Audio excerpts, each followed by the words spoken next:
सभी देवियों और सज्जनों को एक बार फिर से राम राम।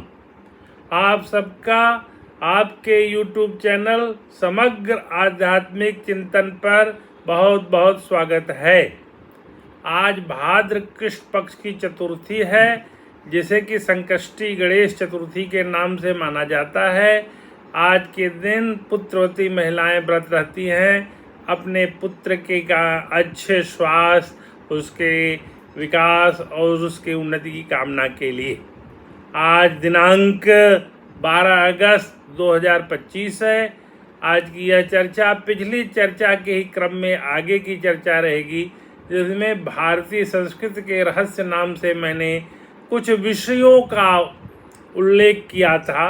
वस्तुतः 9 अगस्त रक्षाबंधन के दिन विश्व संस्कृत दिवस मनाया गया था।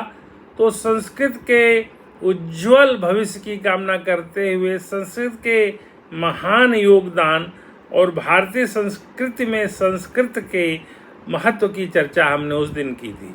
उस चर्चा के बाद मुझे कई फ़ोन मिले और कई संदेश मिले मेरे व्यक्तिगत व्हाट्सएप नंबर पे, जिसमें लोगों ने उसको बहुत सराहा और कहा कि यह चर्चा थोड़ा सा और विस्तार लेके होनी चाहिए।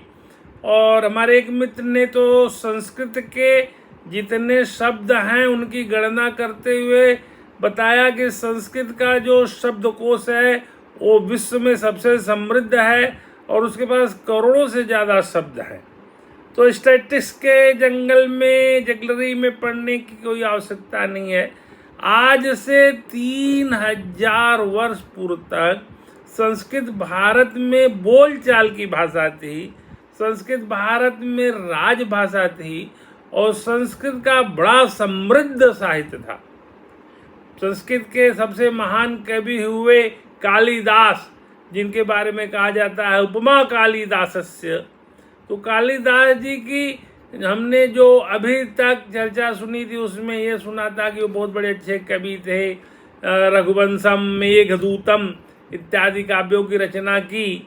मेघदूतम के बारे में मैंने सुना था, तो मैं जब नागपुर गया था अपने ट्रेनिंग सेंटर में, इनकम टैक्स विभाग का ट्रेनिंग सेंटर नागपुर में है, तो वहीं पास में रामटेक की पहाड़ियों पर पूरा मेघदूतम लिखवाया गया था और उसको मैंने वहीं पे पढ़ के उनकी कल्पना की थी कि किस तरह से मेघदूत बादल जो है वहाँ पे चलते थे। बताते हैं वही वह क्षेत्र था जहाँ पर कि बैठ करके उन्होंने मेघदूतम नामक काव्य की रचना की। रघुवंशम में अद्वितीय है। लेकिन सबसे अच्छी बात जो मुझे लगी, तो उन्होंने ज्योतिष पे भी 2 महान ग्रंथ लिखे थे, पूर्व कालामृत एंड उत्तर कालामृत। पूर्व कालामृत और उत्तर कालामृत। संयोग से मेरी इधर ज्योतिष में कुछ रुचि बढ़ी है, तो मैंने कालिदास जी के इन दोनों महान ग्रंथों का अध्ययन किया और उससे मुझे अपने ज्योतिष के बारे में बड़ी सुंदर इनसाइट मिली।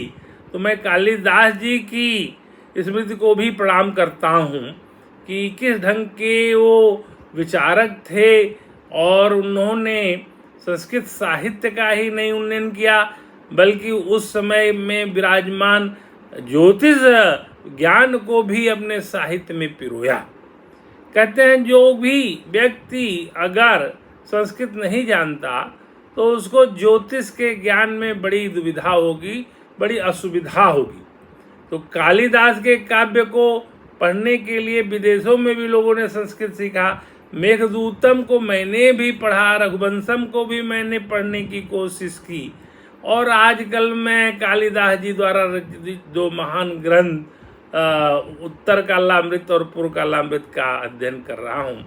तो मेरी ज्योतिष में रुचि और अच्छी होती जा रही है और बड़ा सुंदर ढंग से उन्होंने इनकी रचना की।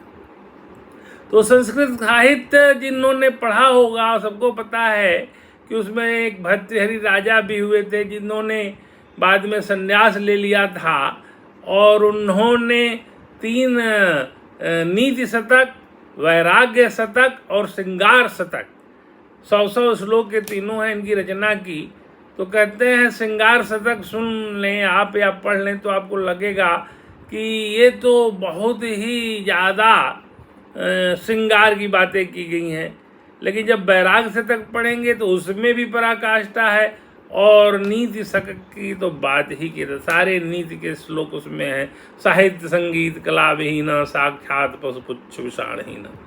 तो ये संस्कृत का बड़ा लालित्य है, संस्कृत का बड़ा माधुर्य है और व्याकरण से बड़ी पूर्ण भाषा है। कहते हैं हर भाषा में एक वचन और बहुवचन है, लेकिन संस्कृत में द्विवचन भी होते हैं, बालक बालक और बालका।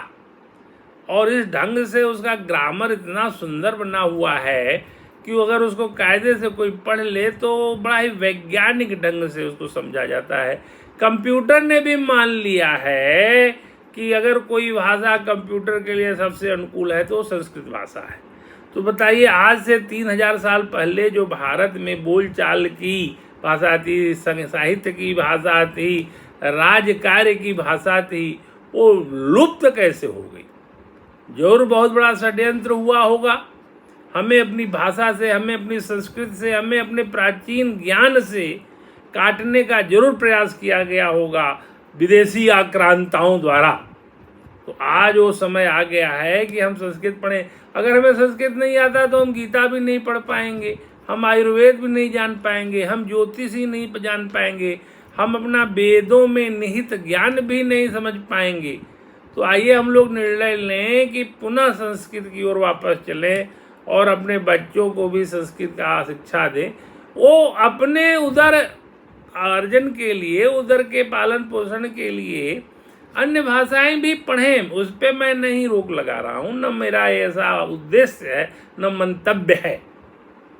इस बारे में मैं पंडित मदन मोहन मालवीय, महामना मदन मोहन मालवीय की स्मृति को प्रणाम करता हूँ कि जब BHU का गठन हुआ तो उन्होंने कहा विज्ञान की शिक्षा, चिकित्सा की शिक्षा, अभियांत्रिकी की शिक्षा हम अंग्रेजी माध्यम में ही करेंगे, क्योंकि ये सुलभ माध्यम से हमें विश्व स्तरीय वैज्ञानिक, विश्व स्तरीय इंजीनियर और विश्व स्तरीय डॉक्टर पैदा करने हैं, जो कि बाद में बड़ी अच्छे ढंग से फलीभूत हुई कि BHU के पढ़े हुए छात्र विश्व में अच्छे साइंटिस्ट बने, अच्छे डॉक्टर बने और अच्छे इंजीनियर बने।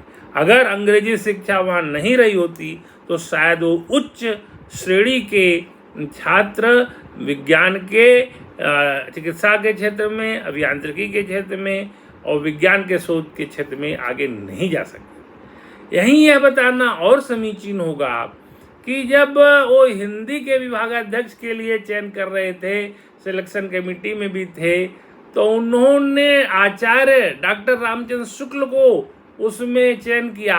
आप सबको बताते हुए मुझे इस बात का हर्ष है कि उन्होंने उनकी योग्यता विद्वत्ता को पहचान लिया था, जबकि आचार्य रामचंद्र शुक्ल जी की शिक्षा केवल 12वीं कक्षा तक थी और हिंदी के विभागाध्यक्ष बने। उनके अंडर में लोग BA और MA करते थे और PhD भी करते थे, लेकिन आचार्य रामचंद्र शुक्ल की विद्वत्ता उस समय पूरे हिंदी समाज में और हिंदी भाषा के ज्ञाताओं में सर्वोपरि थे। इसलिए उन्होंने उनका चयन किया अपने विशेषाधिकार का प्रयोग करते हुए। तो यहाँ यह बताता है कि अगर आपके अंदर डिग्री नहीं है लेकिन आपकी अगर क्षमता है तो उसको सम्मान देना चाहिए। इस बारे में कबीर का भी है, मसी कागज छुयो नहीं कलम गयो नहीं हाथ। तो कबीर ने कहा कि मैंने न कभी कागज छुआ, न कलम लिया, न मेरी कोई प्राथमिक शिक्षा या कोई कायदे की शिक्षा मेरी हुई ही नहीं। लेकिन कबीर कितने बड़े दार्शनिक, कितने बड़े समाज सुधारक, कितने बड़े चिंतक, ऐसे लगता है कि वो प्रखर ब्रह्मज्ञानी थे। उनकी बातें आज भी अकाट्य सत्य है। कबीरा कुत्ता राम का मुतिया मेरो नाम। उन्होंने राम के बारे में लिखते हुए लिखा कि मैं राम का कुत्ता हूँ। तो किस ढंग की उदात्त विचारधारा के ज्ञाता कबीर थे। शिक्षा की ही बात करते हैं तो रामकृष्ण परमहंस के बारे में भी जान लेना आवश्यक है कि रामकृष्ण परमहंस की भी कोई शिक्षा, प्राइमरी शिक्षा या किसी भी ढंग की शिक्षा होनी चाहिए, वो नहीं थी। लेकिन उनके शिष्य बने स्वामी विवेकानंद, जो कि अत्यंत ही उच्च श्रेणी के विद्वान थे और बहुत अच्छी शिक्षा प्राप्त थे, अंग्रेजी माध्यम में भी पढ़े हुए थे। लेकिन उन्होंने उनका चयन किया कि मेरे विचारों को ये विदेश में पूरे विश्व में जाके प्रोपोगेट किया। उनके अंदर करीब 300 शिष्य थे, उसमें से उन्होंने विवेकानंद जी की प्रतिभा को पहचाना और उनको अपने ब्रह्म ज्ञान से नवाजा, उनको अपने ब्रह्म ज्ञान से अभिसिंचित किया, जैसे विवेकानंद पूरे विश्व में छा गए। और उनका 1893 में सितंबर महीने में दिया हुआ शिकागो एड्रेस आज भी सार्वभौम सत्य है और पूरी तरह प्रासंगिक है। तो ये हुआ, वो भी एक अनपढ़ थे। आज के संदर्भ में आधुनिक युग में देखें तो आचार्य श्री राम शर्मा जी केवल 5वीं कक्षा तक पढ़े थे। यह मैंने तथ्य अभी किसी डॉक्यूमेंट से पढ़ा और मेरे को ये ज्ञात हुआ कि उन्होंने 340 से ज़्यादा पुस्तकें लिखी और उन्होंने 4 वेद, 18 पुराण, 108 उपनिषद और 6 शास्त्र, यानी जो भारतीय दर्शन में जो 6 शास्त्र कहे जाते हैं, जो 6 तरह के दर्शन हैं, इन सबके ऊपर अपनी टीका लिखी। अब आप बताइए, कक्षा 5 पास पढ़े हुए व्यक्ति ने कितना बड़ा काम किया। वो तो सरस्वती पुत्र की तरह थे। उनकी लिखी हुई चीज़ें आज भी अखंड ज्योति में जब पढ़ी जाती हैं तो आज के समय के बारे में भी जो उन्होंने लिखा है वो अक्षरशः सत्य है। और उन्होंने गायत्री माता का जो अभिनंदन किया, जो उनका वंदन किया, या जो गायत्री माता की जो पूजा की, और गायत्री महाविज्ञान नामक उनकी एक पुस्तक है जिसमें सारे रीति रिवाज कैसे करने हैं, उसके नियम क्या हैं, उस अगर पढ़ करके हम उस मार्ग की तरह चलें तो यह ऋग्वेद से निकला हुआ मंत्र है जो कि मानव समाज के कल्याण के लिए है।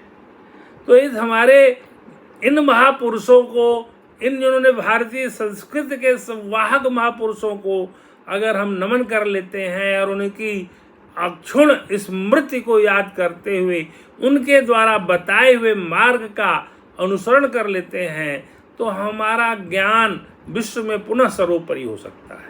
हमारे तरफ कोई आंख उठा के नहीं देख सकता। जैसा कि बाबा भीम साहब अम्बेडकर ने कहा है, शिक्षा शेरनी का दूध है। अगर किसी को उचित शिक्षा दी जाए तो समझ लीजिए वो शेरनी का दूध पी रहा है, उसको कोई परास्त नहीं कर सकता। उसका ज्ञान, उसका दर्शन, उसका चिंतन ऐसा हो जाएगा कि सब लोग उसका अभिनंदन करेंगे। तो अपने इस ज्ञान को, अपने चिंतन को, अपने दर्शन को और प्रखर बनाने की आवश्यकता है, लेकिन इसके लिए हमें संस्कृत भाषा का ज्ञान अति आवश्यक है। और उसको अब कैसे करेंगे, जो चूक गया है वो कैसे वापस लौटेगा, यह सोचने का विषय है। और हमारी सरकार को भी चाहिए कि गीता का ज्ञान कम से कम सबको पूरे विश्व में अगर प्रचारित प्रसारित करना है तो उसके पहले भारत भूमि में उसका प्रचार प्रसार होना अति आवश्यक है। क्योंकि हमने बहुत पहले भी कहा था, गीता जीवन जीने की कला सिखाती है, हमें कैसे रहना है। सतोगुणी क्या होता है, रजोगुणी क्या होता है, तमोगुणी क्या होता है, सतोगुणी आहार क्या है, तमोगुणी आहार क्या है, रजोगुणी आहार क्या है, सतोगुणी व्यक्तित्व कैसा है, रजोगुणी व्यक्तित्व कैसा है, तमोगुणी व्यक्तित्व कैसा है। तो ये सारी चीज़ें, सारी शिक्षाएं बड़े सरल ढंग से हमें गीता में जानने को और सुनने को मिलता है। तो अगर हम गीता के ज्ञान को अपने जीवन में उतार लें तभी हम आगे बढ़ेंगे। अब इस संदर्भ में मैंने ये देखा है और जो मैं बात कर रहा हूँ, मेरा ये चिंतन इस बात पे आया कि हमारे समाज में रूटलेस ग्रोथ हो रहा है। यानी हमारा ग्रोथ तो है लेकिन रूटलेस है। अब हम अमेरिका तक चले जा रहे हैं, विदेशों तक चले जा रहे हैं, लेकिन अपने जड़ों को भूल जा रहे हैं। हमें पाश्चात्य संस्कृति की ये जो भौतिकवादी चीज़ें हैं वो बहुत अच्छी लग रही हैं। उनका वेशभूषा अच्छा लग रहा है, उनका खाना पीना अच्छा लग रहा है, उनका रहन सहन अच्छा लग रहा है, जो कि क्षणभंगुर मात्र है, उसका विनाश होना ही होना है। हम सुरा और सुंदरी के चक्कर में पड़ करके इस जीवन के, अपने मानवीय जीवन के मूल्यों को, मानवीय जीवन के रहस्यों को, मानवीय जीवन के पक्षों को भूल जा रहे हैं। हम अपने बुजुर्गों के दिए हुए संस्कार को नहीं जान रहे हैं और इसलिए भारत में भी आज वृद्धाश्रम खोलने की आवश्यकता पड़ गई, क्योंकि उनके संतानों ने, उनके पुत्रों ने उनकी देखभाल कायदे से नहीं की, जो कि भारत में ऐसा कल्चर नहीं था, जो कि अब आ गया है कि भारतवर्ष में भी वृद्धाश्रम खोलने की जरूरत पड़ गई है। क्यों पड़ी है, ये बड़े गहन चिंतन का विषय है। पहले हमारा जो परिवार होता था वो संयुक्त भारतीय परिवार होता था। एक परिवार में कई माँ बाप और भाई बहन मिलकर रहते थे और बड़ा ही सहयोगिता के साथ, सहभागिता के साथ सबका खाना बनता था, सबके कपड़े बनते थे, सब लोग स्कूल जाते थे। एक माँ सबको खिलाती थी, एक माँ सबको कपड़े पहनाती थी, कोई चाची थी, कोई ताई थी, कोई दादी थी, और सब लोग बड़े प्रेम भाव से रहते थे और कभी किसी को किसी तरह का टेंशन नहीं हुआ करता था। आज के ज़माने में ये जो टेंशन फैला हुआ है, डिप्रेशन का मर्ज फैला हुआ है, वो भारत में पहले नहीं था। कारण है कि हम अकेलापन, एकांकीपन के जीवन में फोर्सफुली भेज दिए जाते हैं और बुजुर्ग लोगों को हम देखते नहीं हैं। हम केवल अपने में ही मस्त हैं, हमें समाज से कोई मतलब नहीं। जिस समाज में वसुधैव कुटुम्बकम का भाव था, जिस समाज में सर्वे भवन्तु सुखिनः सर्वे सन्तु निरामया का भाव था, वो समाज आज इस तरह हो गया। आप लोगों को बताते हुए मुझे बड़ा हर्ष है कि हमारे भाषा में, संस्कृत या हिंदी में तलाक शब्द ही नहीं था, डाइवोर्स शब्द ही नहीं था। आज भी हिंदी में कोई शब्द नहीं है। तलाक उर्दू से लिया गया है, जो कि फ्रांस से, जो कि इससे फारसी से आया है, और डाइवोर्स अंग्रेजी का शब्द है। इसका समानार्थी शब्द हमारे हिंदी साहित्य में और हमारे संस्कृत साहित्य में मिलता ही नहीं। क्यों नहीं मिलता इतनी समृद्ध भाषा में? क्योंकि ये था ही नहीं। हमारे यहाँ तलाक या डाइवोर्स का कोई प्रथा नहीं था, कोई कल्चर नहीं था, इसलिए शब्द नहीं था। लेकिन आज के वर्तमान परिवेश में हम पाश्चात्य संस्कृति से इतने प्रभावित हो गए हैं कि आज के समाज में इसका बहुत ज़्यादा प्रचार प्रसार हो गया। कारण यही है कि हमने पाश्चात्य संस्कृति का अंधानुकरण किया। हमारे यहाँ मिठाइयों की कोई कमी नहीं है, लेकिन हम केक काटने में इंटरेस्टेड रहते हैं, दीपक जलाने के बजाय कैंडल बुझाते हैं। कोई आदमी अगर बर्थडे मना रहा है तो दीपक जला के उसकी खुशी मनाएगा कि अपना बुझाएगा। तो वो जो धराशायी होती हुई पाश्चात्य संस्कृति है, उस संस्कृति के सारे अवगुणों को हम धारण करने में जी जान से लगे हुए हैं, यह कहते हुए कि हम बड़े मॉडर्न हो गए हैं। कोई मॉडर्न नहीं हुए हैं। आप जो है काल के गाल में बड़ी तीव्र गति से भागते हुए चले जा रहे हैं और अंधे कुएं में जाके कूद जाएंगे। इस संस्कृति की रक्षा करनी होगी। अगर हमें हमारे नैतिक मूल्यों को बढ़ा दें और हमें अपनी संस्कृति को अपना लें, अपने संस्कृति के उज्जवल पक्ष को अगर पकड़ लें, तो हम पाएंगे कि हम लोगों ने अपनी शिक्षा पद्धति के साथ कुछ घोर अन्याय किया है। हमें हमारी मोरल शिक्षा, हमारी नैतिक शिक्षा पे ज़्यादा जोर देना चाहिए था, बशर्ते कि हम केवल अपने उदर पूर्ति के लिए होने वाली शिक्षा पे अटक गए। उदर पूर्ति की जरूरी है, लेकिन ये मोरल शिक्षा, नैतिक शिक्षा का जो अभाव हुआ है, उसे समाज में बड़ी ही वैमनस्यता फैल गई है। और वैमनस्यता के अलावा समाज में पूरा सिस्टम चरमरा गया है। तो आइए पुनः हम अपनी तरफ, वेदों की तरफ लगें। तो मैंने जो कहा रूटलेस ग्रोथ, अब हमने देखा कि हमारे समाज में, हमारे शादी विवाह में, हमारे यज्ञोपवीत संस्कार में सारी चीज़ें होती हैं, लेकिन वो केवल एक मात्र दिखावा मात्र होता है। कुछ दिनों बाद वो जनेऊ टांग दिया जाता है, न किसी को गायत्री मंत्र आता है, न उसका कोई अर्थ किसी को पता है। बस केवल एक खाना पूर्ति का कार्यक्रम हो रहा है। समाज में कहते हैं struggle for the existence and survival of the fittest, Darwin की थ्योरी है। तो जब समाज में कोई परिवर्तन होता है तो वही सर्वाइव करेगा जो फिटेस्ट होगा, और एग्जिस्टेंस के लिए स्ट्रगल होता है। ये समय परिवर्तन का युग है। कहते हैं AI का जमाना आ गया है। अब AI के में वही टिकेंगे जिनको AI का ज्ञान है, बाकी सब मिट जाएंगे। तो हमें मिटने के पहले जो नई टेक्नोलॉजी है उनको हमें स्वीकार करना पड़ेगा और उनको सीखना पड़ेगा। तो एआई टेक्नोलॉजी आई है तो एआई टेक्नोलॉजी सीख लीजिए। ऐसे ही भारतीय मेधा बड़ी प्रखर होती है, तो एआई कोई ऐसी चीज़ नहीं है कि जो भारतीय मेधा को उसमें कोई दिक्कत आएगी। भारतीय मेधा उस एआई को, जो गणित का आविष्कार किया, जो जीरो का आविष्कार किया, जो अंकों का आविष्कार किया, जो कि आप वैदिक गणित बहुत प्राचीन काल से थे, तो उसको ये एआई टेक्नोलॉजी सीखने में कोई बड़ी असुविधा नहीं होगी। हमारा बड़ा ही गौरवशाली अतीत रहा है, उसकी चर्चा बार बार करके ये बताना है कि भारत को सोने की चिड़िया कहा जाता था और इसको सारे लुटेरों ने समय समय पर लूटा। तो हमें शस्त्र और शस्त्र हमारी सीमाओं की रक्षा करेंगे और शास्त्र हमें बताएंगे कि हमें हमारी संस्कृति की कैसे रक्षा होगी, हमारे संस्कृति का प्रचार प्रसार क्या होगा। शस्त्र मतलब हमारे वीपन्स, हमारे मिसाइल। जैसे अभी भारत पाकिस्तान में युद्ध हुआ तो हमारे मिसाइल ने बड़ा अच्छा काम किया, हमारे ड्रोन ने बड़ा अच्छा काम किया। तो हमें शस्त्र की भी शिक्षा चाहिए और हमें शास्त्र की भी शिक्षा चाहिए। शस्त्र की शिक्षा वो लोग करें जो हमारे सीमाओं पे हैं, हमारे वैज्ञानिक वो आविष्कार करें। शास्त्र की शिक्षा हमारे गुरुजी लोग करें, हमारे शिक्षक गण करें, और जो बहुत अच्छे सीनियर ज्ञाता ब्यूरोक्रेट्स हैं, जो रिटायर्ड हैं, वो भी शास्त्र का पठन पाठन सुलभ करें और लोगों को इसके बारे में जागृति फैलाएं। ये नहीं कि हम चुपचाप बैठ गए और सोचने लगे कि कैसे हमारा क्या होगा।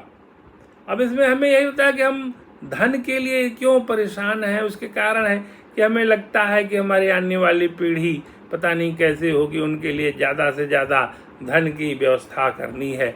तो कहते हैं पूत कपूत तो को धन संचय, पूत सपूत तो को धन संचय। आपने अगर अपने पुत्र को अच्छी शिक्षा दी है और वो सुपुत्र हो गया तो उसको धन की क्या आवश्यकता, और आपने उसको अच्छी शिक्षा नहीं दी और वो कुपूत हो गया तो आप कितना भी धन दे दीजिए वो विनाश तो करेगा ही। कहते हैं धन की तीन ही अवस्था है, दान, भोग और नाश। आपने अगर दान नहीं किया, भोग नहीं किया तो नाश तो होना ही है। तो अपने संतानों को अच्छी शिक्षा, अच्छे संस्कार, अच्छे चाल चलन उनको बता करके जाना है, न कि उनको इस अंधकार में उनको भ्रमित करने के लिए छोड़ देना है। पावस आवत देख कर धरी को किलन मोन, अब तो दादुर बोली है हमें पूछी है कौन। वर्षा ऋतु आते हुए देख कर कोयल, जो कि बड़ी मधुर आवाज में बोलती है, वह चुप हो जाती है। सोचती है कि अब तो मेढक लोग बोलेंगे, हमारी मधुर आवाज को कौन सुनेगा। यही आज का ये जमाना है। पावस ऋतु आ गई है तो जो अच्छे वक्ता हैं वो चुप हो जाते हैं, सोचते हैं कि हमारे श्रोता लोग अब केवल दादुर ध्वनि के आतुर हैं, दादुर ध्वनि सुनने को उत्सुक हैं, तो हम क्यों बोलेंगे। तो ये समय के इस अंतराल में यह बड़ा ही संक्रमण का दौर है।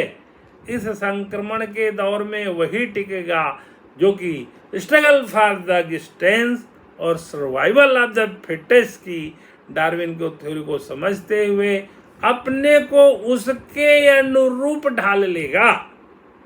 हमें इस विज्ञान के, आधुनिक विज्ञान के इस दौड़ में अपने को इतना सक्षम बनाना है कि हम इसमें भी सरवाइव कर सकें। और हमारी सनातन संस्कृति की ही एक विशेषता है, ये हमारी सनातन संस्कृति की महानता है कि पिछले 1000 साल से, हजारों साल से अनेकों झंझावातों को झेलते हुए ये हमारी संस्कृति जिंदा ही नहीं अपितु अपने पैरों पे उठ खड़ी हुई है और अब दौड़ने के लिए बेचैन है। ये सनातन भारतीय संस्कृति जिंदा ही नहीं है, पैरों पे खड़ी हो चुकी है और दौड़ने के लिए उत्सुक है।